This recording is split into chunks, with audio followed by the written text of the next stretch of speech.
Hello and welcome to another exciting Blender tutorial. In this tutorial I will show you how I did this wind turbine.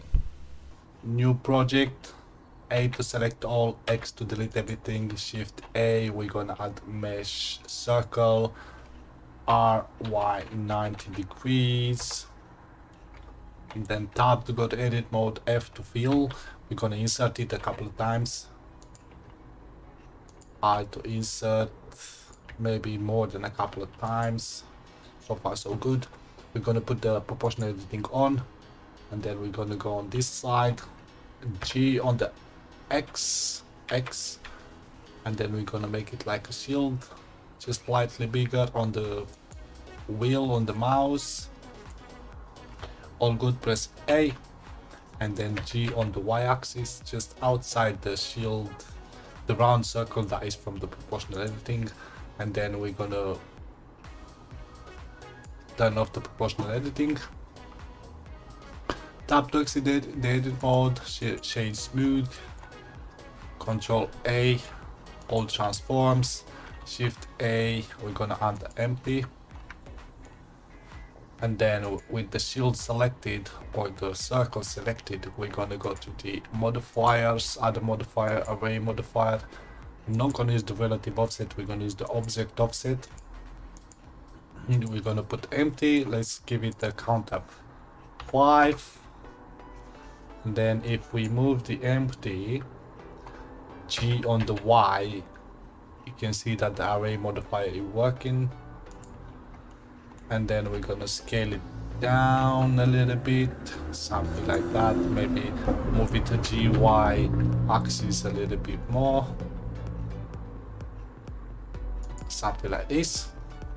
Go on the top view, here we got a gizmo on the right hand side, and then with the empty selected we're gonna rotate it a little bit, and then with the circle selected we're gonna rotate it a little bit more, something like this. Not too much, not enough, just a little bit more. Rotate, something like that. So far so good. Tap to go to edit mode, just select the middle circles, and then we're gonna go to the top view on the gizmo, or you can press the tilde keys, top, and then extrude up until is all aligned with the other shield, and then extrude again, rotate, too much, Control Z, rotate, extrude, rotate, extrude again, rotate. You don't need to do exactly like this, but yeah, anyway, it's alright. Extrude again, and then just press the left mouse button and then press G and just unite all the tubes together, something like that. It's not really important, it's just for the like, because this is gonna happen, is gonna be so much color and shading going on. This doesn't really matter, just the middle that is looks like is connected.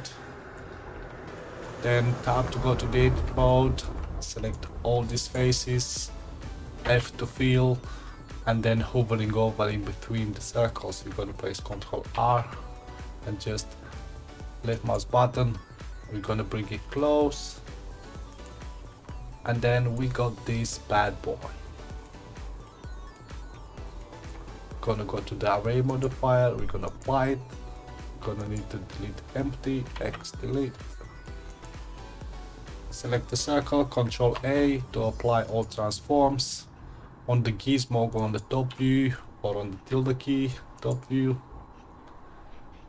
Shift D to duplicate, and then right mouse button to put it back into the place. Rotate, we're gonna rotate this way 180 degrees. If you look up here, you're gonna see the rotation, so rotate 180 degrees. And now we're gonna select the X-ray with this circle number 1 selected, we're gonna go to the edit mode, just select this, tab to go out to the edit mode, we're gonna select the second mesh, tab to go to the edit mode, select these meshes, tab to go out to the edit mode.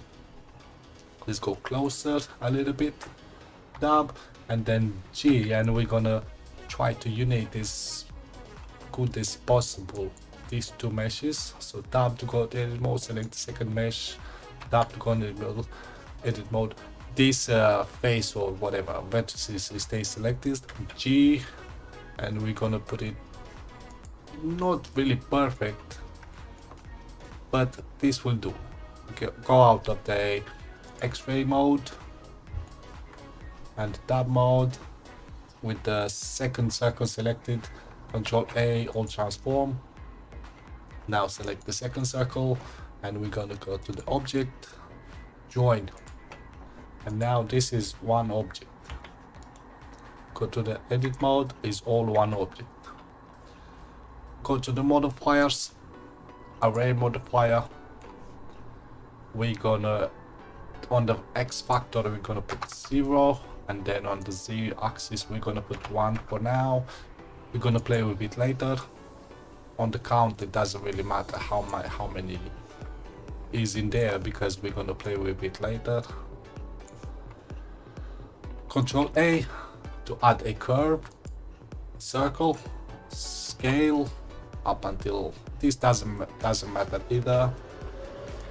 Select the circle again, another modifier, we're gonna use the curve modifier, and then on the curve object use bezier circle, axis use the Z axis.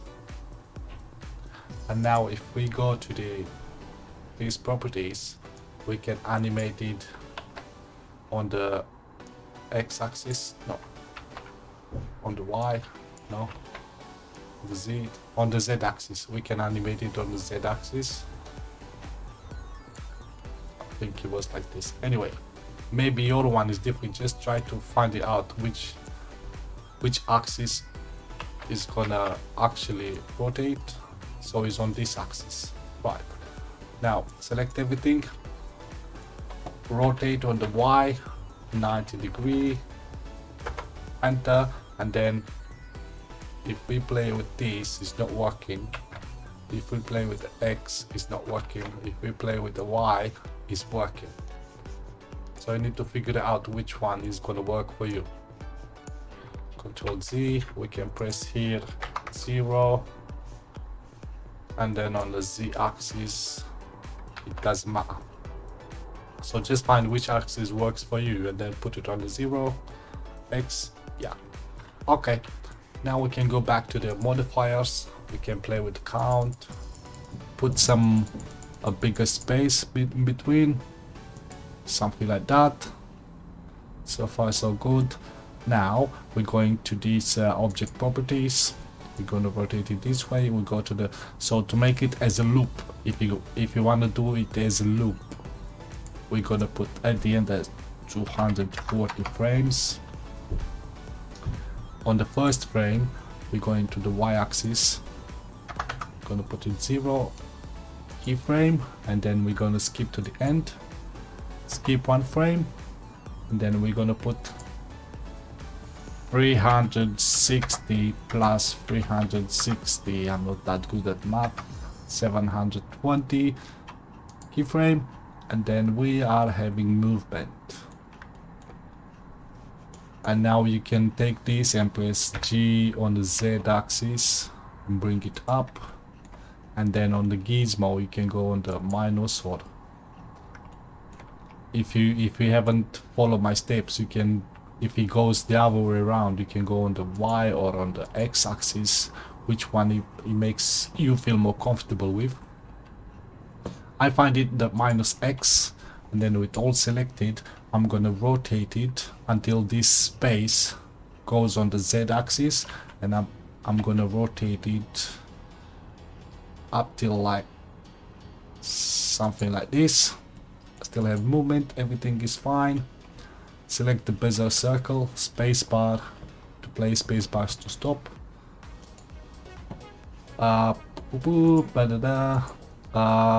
Geometry, we're gonna go on the depth make it a bit thicker, not too thick. This is thick enough. Right, now let's give it a something to stand off. We're gonna give it a leg. Shift A, mesh, cylinder, gizmo, G, Z, go on the Z axis, scale down, scale on the Z, maybe scale it down a little bit more, scale it down a little bit more, scale on the Z, something like that till it touches. Gizmo, tab to go on the edit mode, X-ray, select these faces, go out of the X-ray, G, Z, up to almost down, let's say 1 square, and then we're gonna extrude it and go on the floor. So basically this y-axis is the floor, and they'll scale it up. This is the end of the first part. In the second part we're gonna shade, composite and chuck this turbine into a real environment. Thank you for watching.